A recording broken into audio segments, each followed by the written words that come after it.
सकाळी 8:30-9च्या सुमाराला विक्रांतला जाग आली. रात्री शांत आणि गाढ झोप लागल्यामुळे आता जाग आल्यावर त्याला कमालीचं फ्रेश वाटत होतं. शरीरातला नेहमीचा जडपणाही काहीसा कमी झाला होता. हा सगळा इथल्या वातावरणाचा परिणाम. सुमेधानं काल आग्रह करून थांबायला लावलं म्हणूनच. सुमेधा. सुमेधाची आठवण होताच काल इथे पोहोचल्यापासून सगळ्या घटना त्याला आठवल्या. तिच्याबरोबर झालेलं संभाषणही. काही वेळ तो तसाच पडून सगळं काही आठवत राहिला पुन्हा पुन्हा. सुमेधा अजूनही आपल्याला विसरू शकलेली नाही. का? वास्तविक आपण तिच्याशी फारच कठोरपणे वागलो होतो. तिच्या हक्कांपासून तिला वंचित केलं होतं. तिचा फारसा काही दोष नसताना एकदम टोकाचं पाऊल उचललं होतं. खरं तर तिच्या मनात आपल्याबद्दल आत्यंतिक तिरस्कार, आत्यंतिक घृणा असायला हवी होती, पण तिच्या वागण्या बोलण्यातनं कुठेही तसं जाणवलं नव्हतं. उलट आजही तिला आपल्याबद्दल किती काळजी वाटतेय, किती आपुलकी, किती जिव्हाळा वाटतोय. तिच्या आजही आपल्याबद्दल काही नाजूक भावना? छे, भलतंच. काळजी, आपुलकी, जिव्हाळा वाटणं वेगळं आणि तसं काही. मनातले विचार झटकत विक्रांत बेडवरनं उठला, बाहेर आला तर भोलाराम त्याच्या कॉटेजच्या फाटकाबाहेर एका दगडावर बसला होता, जणू त्याची उठण्याची वाट पाहत असल्यासारखा. त्याला पाहताच तो धावतच जवळ आला. सलाम साहेब. सलाम सलाम. अरे पण तू इथे का बसला होतास? तुमचीच उठायची वाट बघत होतो साहेब. तुम्हाला हाक मारायला लागू नये म्हणून इथे येऊन बसलो. चहा आणू? कॉफी नाही आहे? आहे ना साहेब. मग कॉफीच आण. आत्ता आणतो साहेब. 5 मिनिटात तो कॉफी घेऊन आला. तुझ्या मेमसाहेब कामावर गेल्या? त्याच्या हातातून कॉफीचा मग घेत विक्रांतनं विचारलं. गेल्या ना. जाताना मला सूचना देऊन गेल्या की तुम्हाला काही हवं नको बघ. कॉफी कशी आहे साहेब? मस्त. तुझ्या हाताला चांगली चव आहे. भोलाराम. विक्रांतनं केलेल्या स्तुतीने भोलारामचा चेहरा उजळला. साहेब, स्नानासाठी गरम पाणी तयार आहे. तुम्ही सांगाल तेव्हा घेऊन येईन. आणि नाश्ता काय आणू? 2 अंड्यांचं आमलेट आणि टोस्ट. जॅम असेल तर जॅम. चहा का कॉफी? कॉफी. आणि दुपारचं जेवण केव्हा घेता? काय 1-1.5 वाजता. चिकन चालेल ना? दुपारी चिकन? अरे चिकन तर रात्री खातात. रात्रीच्या जेवणात मासे बनवणार आहे मी साहेब. साहेब, मी 4 प्रकारांनी मासे बनवू शकतो बरं का. काय सांगतोस? अरे वा, हे सगळं कुठे शिकलास रे? लहानपणापासून मला जेवण तयार करायची आवड होती साहेब. वडील आचारी होते माझे. कधीकधी मला मदतीला घेऊन जायचे. मग वडील वारल्यानंतर मीही तीच कामं करायला लागलो. काही दिवस शहरातल्या एका मोठ्या हॉटेलमध्येही काम केलं, पण मन रमलं नाही तिथे. शेवटी आपलं गाव ते आपलं गाव. मग आलो इथे परत. मेमसाहेबनी नोकरी दिली. आता इथून कुठे जावंसं नाही वाटत. मेमसाहेब फार चांगले आहेत. अगदी घरच्यासारखं वागवतात मला. आयुष्यभर आता त्यांचीच सेवा करायचं ठरवलं आहे. त्या जा म्हणत नाहीत तोपर्यंत मी काही त्यांना सोडून जाणार नाही. भोलाराम मनातलं भडाभडा बोलत होता. गावातले हे लोक असेच निरागस. ही माणसं सरळ साध्या मनाची असतात. त्यांना कोणी थोडीशी सहानुभूती दाखवली की ती भरभरून बोलायला लागतात, मनात काहीही न ठेवता, हातचं काहीही न राखता. हा भोलारामही त्याला अपवाद नव्हता. इथे वर्तमानपत्र येतं का? भोलाराम बोलायचा थांबताच विक्रांतने विचारलं. येतं ना. तुम्ही नाश्ता करून घ्या, तोपर्यंत येईल. हा भाग गावापासून एका बाजूला आणि उंचावर असल्यामुळे उशीर लागतो. ठीक आहे, तू नाश्ता घेऊन ये. किती वेळ लागेल? 15-20 मिनटं. ठीक आहे, तोपर्यंत मी आंघोळ करून घेतो. तू नाश्त्याच्या आधी गरम पाणी आणून दे. भोलाराम मान डोलावून जाण्यासाठी वळला तशी एकदम आठवण होऊन विक्रांतने विचारलं. मेमसाहेब दुपारी जेवायला येतात का? हो, येतात ना. मग मीही त्यांच्याबरोबर जेवीन. भोलाराम मान डोलावून निघून गेला. सुमेधा आपल्या खोलीत बसून काही रिपोर्ट तयार करत होती. तेवढ्यात एक तरुण पेशंट तिच्या खोलीत शिरला. सुमेधाने मान वर करून बघितलं. तो तरुण फार तर 25-26 वर्षांचा असावा. त्याला नुकतंच सॅनिटोरियममध्ये दाखल करण्यात आलं होतं. त्याच्याबरोबर आलेले त्याचे आईवडील त्याला सोडून परत गेले होते. त्या तरुण पेशंटचं नाव रवी होतं. तो आपल्या वॉर्डातून फिरत फिरत सुमेधाच्या खोलीत आला होता. मी इथे बसलो तर चालेल?" रवीने विचारलं. बसा की." सुमेधा किंचितसं हसत म्हणाली. रवी समोरच्या खुर्चीवर बसला.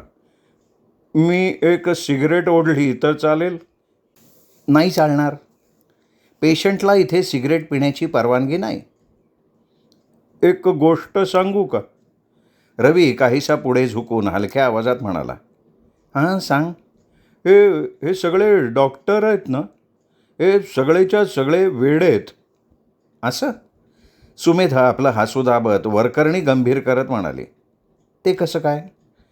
"आणि डॉक्टरच नाही बरं का, माझे आईवडीलसुद्धा वेडे आहेत, जे मला इथे सोडून गेले."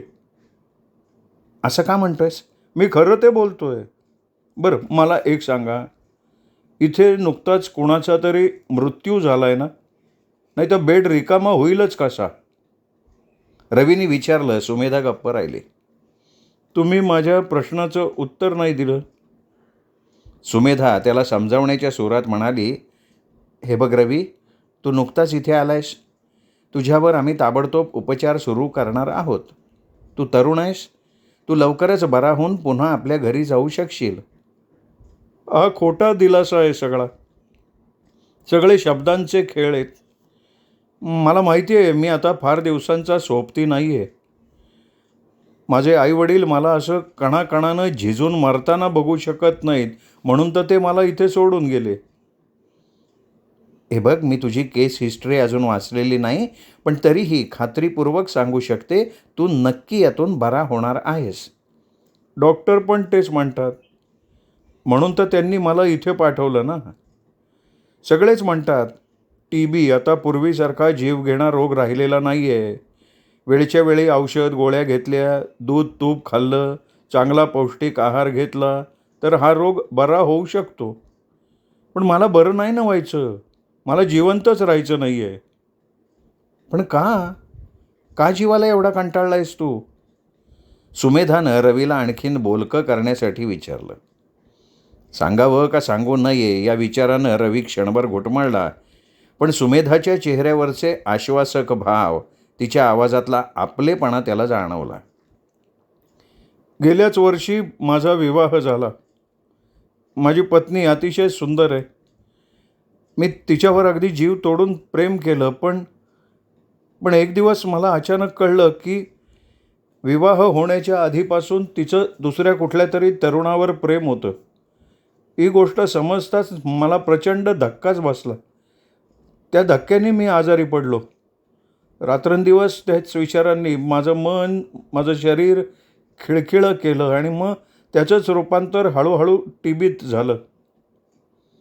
अरे, अशा विश्वासघातकी पत्नीसाठी तू स्वतःला का त्रास करून घेतोयस? तिला सोडून का देत नाहीस? नाही, माझं तिच्यावर खूप प्रेम आहे. तिला सोडायची कल्पनासुद्धा मला सहन नाही होत. प्रेमासारखी अशाश्वत गोष्ट दुसरी कुठलीही नाही आहे. तू उगचच प्रेम या शब्दाला कवटाळून बसलायस. माझा ऐक, हा वेडेपणा सोडून दे. प्रेम हा केवळ एक खेळ आहे. काही दिवसांचा, फार तर काही वर्षांचा. काळाबरोबर त्याची तीव्रताही कमी कमी होत जाते. सुमेधा त्याला समजावण्यासाठीच जाणीवपूर्वक हे सगळं बोलली होती. पण रवीवर त्याचा काहीही परिणाम झाला नव्हता. उलट त्यांनीच तिला प्रश्न केला. मॅडम, तुम्ही कधी कुणावर प्रेम केलंय? हा काय प्रश्न झाला का? त्याच्या प्रश्नाचं उत्तर टाळत सुमेधा म्हणाली. तुमच्या गळ्यात मंगळसूत्र आहे. याचा अर्थ तुम्ही विवाहित आहात. आणि एका तरुण मुलीची मी आईसुद्धा आहे. तरुण मुलीची आई? रवीच्या चेहऱ्यावर आश्चर्य पसरलं होतं. हो का? पण तुम्ही किती तरुण दिसताय म्हणजे. अरे, पण माझं वय आता 40 आहे. विश्वास नाही बसत. रवी अजूनही अविश्वासानं तिच्याकडे पाहत होता. पण हे खरं आहे. इथल्या वातावरणाचा हा प्रभाव आहे. तू इथे राहिलास, स्वतःची थोडीफार काळजी घेतलीस तर तूही 2-3 महिन्यात पूर्णपणे बरा होशील.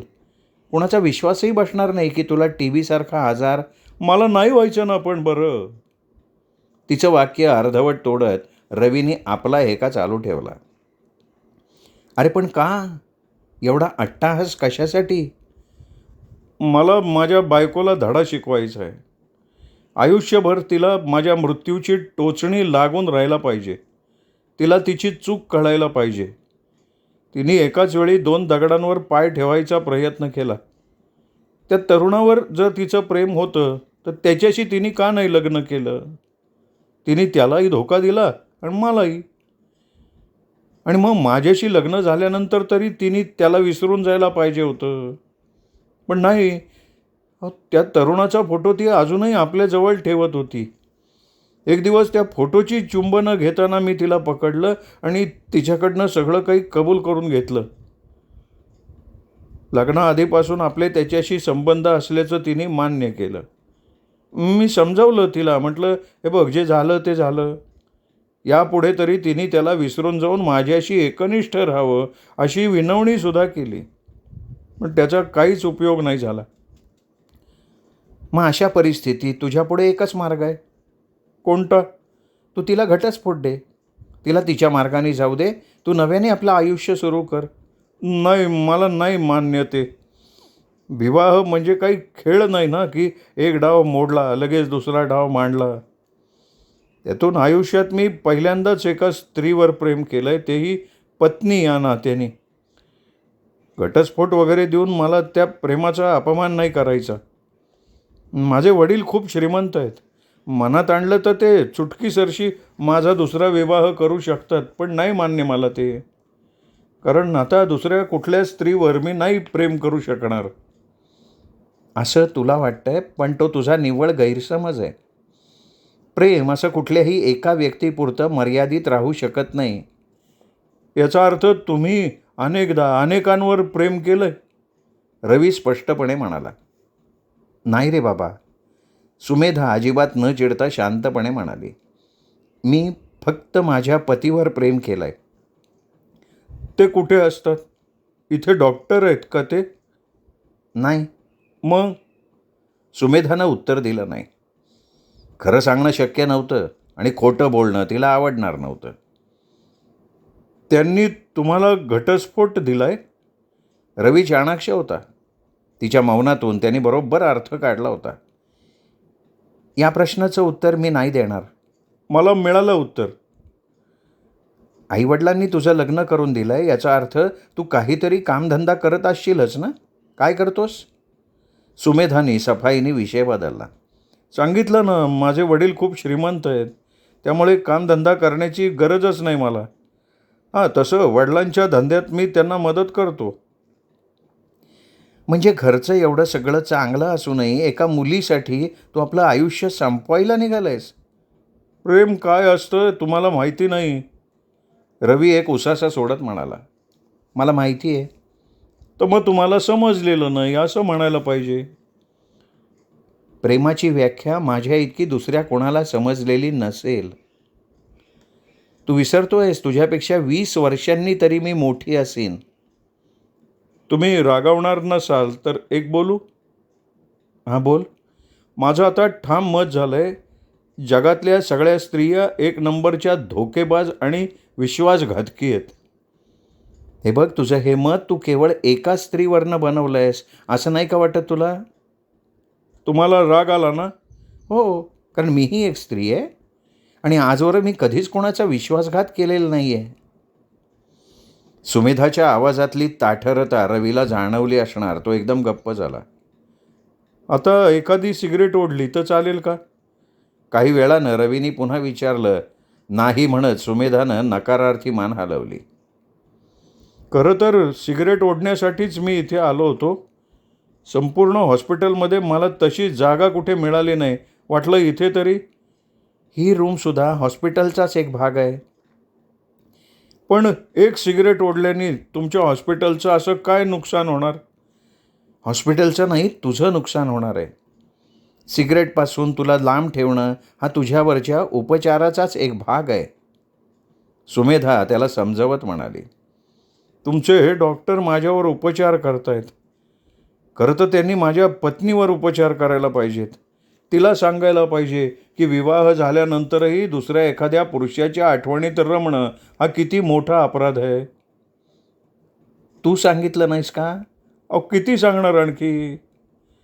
मी काही बोलत असताना ती फक्त खाली मान घालून रडत राहते, बोलत काही नाही. लग्न झाल्यापासनं मी कधी तिच्या चेहऱ्यावर हास्यच पाहिलं नाही. सदानकदा ती त्याच्या आठवणीत हरवून गेल्यासारखी बसलेली असते. आणि तू तिच्या आठवणीत? अहो माझी पत्नी आहे ती. हे बघ, तिला विसरणं हे तुझ्या हिताचं आहे. शक्य नाही आहे. अरे एका धोकेबाज विश्वासघातकी स्त्रीसाठी मृत्यूला कवटाळणं याला शहाणपणा नाही म्हणता येणार. त्याऐवजी तू स्वतःच्या तब्येतीकडे लक्ष दे. मी मृत्यूला घाबरत नाही, रवी मान ताठ करत म्हणाला. कारण तू तरुण आहेस. तरुणपणात सगळेच जण असंच म्हणतात. म्हणजे म्हातारे मृत्यूला घाबरतात? हो, म्हणूनच मला म्हातारा होऊन मारायचं नाही. ठीक आहे, या विषयावर आपण नंतर बोलू. तू आता तुझ्या वॉर्डात जा. तुला बेडवर नसल्याचं बघून डॉक्टर आणि नर्स काळजीत पडले असतील. करू दे की त्यांना काळजी. मी त्यांची का पर्वा करू? मला जर त्यांनी जास्त त्रास द्यायचा प्रयत्न केला ना, मी पळून जाईन इथून, रवी काहीशा हट्टी स्वरात म्हणाला. नाही रवी, हे बघ, इथले डॉक्टर नर्स फार चांगले आहेत. ते तुला कसलाही त्रास देणार नाहीत. उलट तुला त्रास होऊ नये याची काळजी घेतील ते. पण मला इथे मनासारखं काही करताच येत नाही. साधी सिगरेट नाही ओढता येत. एका दिवसात मला इथे बोर झालं आहे, रवी काहीशा वैतागलेल्या स्वरात म्हणाला. तू स्वतःला एखाद्या छंदात गुंतवून घे. बागकाम, वाचन किंवा इतर पेशंट्सशी गप्पा मारणं. मला सांग, तुला कशाची आवड आहे? मला कथा कादंबऱ्या वाचायला खूप आवडतात. तुम्ही वाचता? वाचते ना, पण जेव्हा वेळ मिळेल तेव्हा. मला तर वाचनाचं फार वेड आहे. पुस्तकांचा विषय निघाल्यामुळे रवीचा चेहरा थोडा खुलला. विशेषतः ना समस्याप्रधान कथा कादंबऱ्या मला जास्त आवडतात. सिनेमासुद्धा मी ट्रॅजेडी एंड असलेलेच बघतो. गाण्यात मला सॅड सॉन्ग जास्त आवडतात. याचा अर्थ प्रकाशापेक्षा अंधार तुला जास्त आवडतो. हां, कारण अंधाराला स्वतःचं अस्तित्व आहे. प्रकाश पराधीन आहे. छोट्या छोट्या गोष्टींनीही प्रकाशावर सावट येऊ शकतं. रवी कुठल्या तरी कथा कादंबरीतली वाक्य बोलत होता. आणि म्हणूनच मला अंधार आवडतो. दुःख आवडतं. दुःखाशिवाय आयुष्यात दुसरं काही नाही. माझ्याही नाही, तुमच्याही नाही, कोणाच्याच नाही. रवी काहीसा उत्तेजित झाल्यासारखा वाटत होता. त्याच्याशी आत्ता या क्षणी तरी आणखीन काही बोलण्यात अर्थ नाही हे सुमेधाच्या लक्षात आलं. हे बघ, मला वाटतं तुला इथे येऊन आता बराच वेळ झाला आहे. तुला शोधत डॉक्टर नर्स इथे यायचे त्याआधी तू आपल्या वॉर्डात जा. सुमेधा त्याला जाण्याची सूचना करत म्हणाली. ठीक आहे, मला एखादी कथा कादंबरी मिळू शकेल का? रवी उठून उभा राहिला. मिळेल, पण तुला हव्यात अशा कथा कादंबरी इथे नाही आहेत. तशा प्रकारची पुस्तकं नाही ठेवत आम्ही. मग काय उपयोग आहे? अच्छा, जातो. रवी निघून गेला. सुमेधा बराच वेळ तशीच बसून राहिली. ती फार उदास झाली होती. रवीचेच विचार तिच्या मनात घोळत होते. जिच्यावर प्रेम केलं तिने धोका दिल्याचं शल्य त्याला फार आतपर्यंत बोचत होतं. त्यातून सुटका करून घेण्याची त्याची स्वतःचीच इच्छा नव्हती. हीच अवस्था कायम राहिली तर रवी फार दिवस जिवंत राहू शकणार नाही हे टळटळीत सत्य तिला समोर दिसत होतं. कारण रवी इथे उपचार करून घेण्यासाठी आला नव्हता, तर तो इथे मरण्यासाठीच आलेला होता. लंच टाईमपर्यंत ती अशीच रवीच्या विचारात हरवून गेली होती. त्याच्याबरोबर झालेलं बोलणं पुन्हा पुन्हा आठवत राहिली होती. मग अचानक तिला विक्रांतची आठवण आली. तो आपली वाट बघत असेल याची जाणीव होताच ती झटकन उठली, आपली पर्स उचलून रूमच्या बाहेर पडली. भोलाराम. हा मेमसाहेब. साहेबांना नाश्ता वगैरे दिला होतास ना? दिलं. आणि त्यांच्या जेवणाचं काय? तुमच्याबरोबर जेवण घेईन म्हणाले ते. मग जा, त्यांना जेवायला बोलवलं आहे असं सांग. भोलाराम मान डोलवून बाहेर पडला. काही वेळातच भोलारामच्या मागोमाग विक्रांत आत आला. केव्हा आलीस? विक्रांतने विचारलं. आत्ता, एवढ्यात. रात्री झोप कशी लागली? एकदम मस्त, छान. रात्री झोपलो ते एकदम सकाळीच जागा झालो. तुम्हाला अशाच विश्रांतीची आवश्यकता आहे. आता जेवण झाल्यावर पुन्हा छानपैकी झोपून जा. दुपारी झोपायची सवय नाही मला. त्यातून रात्री एवढी छान झोप झाली ना की पुन्हा झोप येईल का नाही शंका आहे. नाही आली तरी नुसते बिछाण्यावर लोळत पडून राहा. तोही एक प्रकारचा आरामच आहे. माझं राहू दे, तू सांग. आज तुझा चेहरा असा उदास उदास का दिसतोय? Any problem? नाही नाही, तसं काही प्रॉब्लेम नाही. आज एक पेशंट दाखल झाला आहे. फार तर 25-26 वर्षांचा असेल. आल्यापासून त्याचा एकच हेका चालू आहे, मला जिवंत राहायचं नाही आहे. का? काय कारण तर असेल ना त्याच्या मागे? विक्रांतनी काहीशा उत्सुकतेनं विचारलं. आहे ना. काय कारण? त्याच्या पत्नीचं विवाहाच्या आधी दुसऱ्याच कुठल्या तरी तरुणावर प्रेम होतं. विवाहानंतरसुद्धा ती त्याला विसरू शकली नाही. याच गोष्टीचं त्याला, म्हणजे रवीला, त्याचं नाव रवी, तर रवीला याच गोष्टीचं दुःख आहे. आता यात दुःख करण्यासारखं काय आहे? विक्रांत हात उडवत म्हणाला. त्यांनी तिला डायव्होर्स देऊन टाकायचा. मीही त्याला हाच सल्ला दिला, पण त्याला तो मान्य नाही आहे.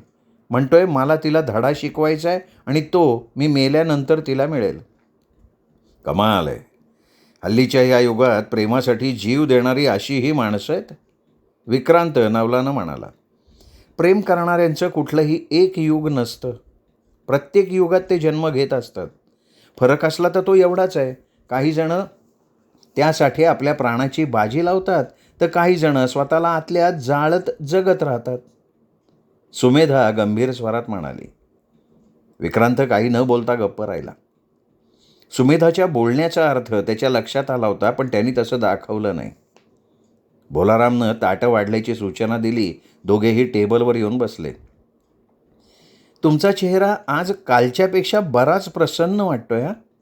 जेवता जेवता सुमेधा म्हणाली. रात्री चांगली झोप झाली ना म्हणून. विक्रांत हसून म्हणाला. नुसती झोप नाही तर तुम्हाला हवी असलेली विश्रांतीही मिळाली ना म्हणूनच म्हणतीये. तुम्ही किमान 1 आठवडा तरी इथे राहायला हवं. मग बघा तुमच्यात आणखीन किती फरक पडतो ते. आणि बिझनेसचं काय करू? 1 आठवड्याने तुमचा बिझनेस काही बंद पडणार नाही. हां. विक्रांत हुंकारला. मग विषय बदलत म्हणाला. तुझा भोलाराम खरोखर जेवण फार छान बनवतो हां. चला, म्हणजे आमच्या इथलं जेवण तुम्हाला आवडलं तर. मला तर भीती वाटत होती जेवण न आवडण्याचं निमित्त करून तुम्ही दिल्लीला पलायन करताय का काय? पलायन करण्यासाठी मी अशी क्षुल्लक निमित्त नाही शोधत. हां, पण क्षुल्लक निमित्तानं एखाद्याला आपल्या आयुष्यातनं दूर मात्र करू शकता. सुमेधा प्लीज, हा विषय सोडून तू इतर विषयांवर नाही बोलू शकत का? का नाही? बोलू शकते की. सुमेधा हसून म्हणाली. बोला, सकाळी उठल्यापासून काय केलं? काय पेपर वाचत राहिलो. कितीतरी वर्षांनी आज पहिल्या पानापासून शेवटच्या पानापर्यंत सगळा पेपर वाचून काढला. तुम्ही वाचणार असलात तर काही पुस्तकं आणून देऊ? आमच्या लायब्ररीत वेगवेगळ्या विषयांवरची पुस्तकं आहेत. मला वाचनाची आवड नाही आहे, माहिती आहे तुला. पुस्तक नुसतं हातात घेतलं तरी मला झोप यायला लागते.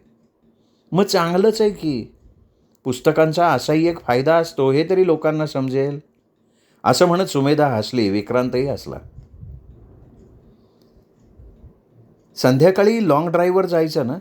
जायचं म्हणजे काय? कालच आपलं ठरलं आहे ना. मग तुमचा संध्याकाळचा सरंजाम मांडून बसू नका. सुमेधा किंचित हसून म्हणाली. विस्कीबद्दल बोलतेस ना? नाही पिणार. विक्रांतही हसून म्हणाला. काही वेळ दोघंही गप्प राहिले. दोघांच्याही मनात वेगवेगळे विचार घोळत होते. शेवटी विक्रांतनी त्या शांततेचा भंग केला.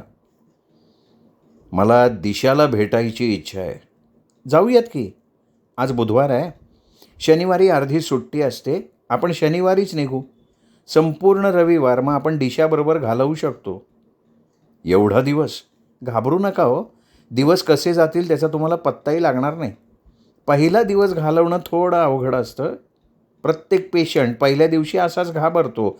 पण मग इथल्या वातावरणाशी तो एवढा समरस होऊन जातो ना की, पण मी पेशंट नाही आहे ना. शारीरिकदृष्ट्या नाही आहात, मानसिकदृष्ट्या तर आहात. कशावरून? इथे राहून चेहऱ्यावरनं मी माणसाची परीक्षा करायला शिकली आहे. जेवण झाल्यावर विक्रांत हात धुवून बाहेरच्या खोलीत आला. कॉफी घेणार? सुमेधानं विचारलं. नाही, संध्याकाळी तुझ्याबरोबरच चहा घेईन. मग मी येईपर्यंत मस्तपैकी ताणून द्या. तेच करणार आहे. आत्ताच सुस्ती यायला लागली आहे. दुपारचा कधी एवढा जेवत नाही ना. तू कधी येशील? मी येते 5पर्यंत. असं म्हणत सुमेधा उठून उभी राहिली. हवं असेल तर तुम्ही माझ्या बेडरूममध्ये जाऊन आराम करा. नाही नको, मी रमेशच्याच कॉटेजमध्ये जातो. विक्रांतही उठून उभा राहिला. ठीक आहे, मग मी निघते, संध्याकाळी भेटू. तुझी सेंटची आवड अजून काही बदललेली दिसत नाही आहे. विक्रांत तिच्या बरोबरीनं बाहेर पडत म्हणाला. पूर्वीपासून तू हाच सेंट वापरतेस. माझ्या सगळ्या आवडी निवडी पूर्वीच्याच आहेत. सगळ्या शब्दावर जोर देत सुमेधा म्हणाली. विक्रांतलाही ते जाणवलं, पण त्यावर प्रतिक्रिया व्यक्त करण्याचं त्याने टाळलं. अच्छा, संध्याकाळी भेटू. त्याच्या कॉटेजच्या फाटकाजवळ आल्यावर सुमेधा त्याचा निरोप घेत म्हणाली. अच्छा. सुमेधा त्याला फाटकाजवळ सोडून पुढे निघून गेली. विक्रांत क्षणभर तिच्या पाठमोऱ्या आकृतीकडे पाहत उभा राहिला. मग एक सुस्कारा सोडून फाटक उघडून तो आत शिरला. श्रोते हो, हा होता 5वा भाग सुरेश वैद्य लिखित वळणावरचं वय या कादंबरीचा.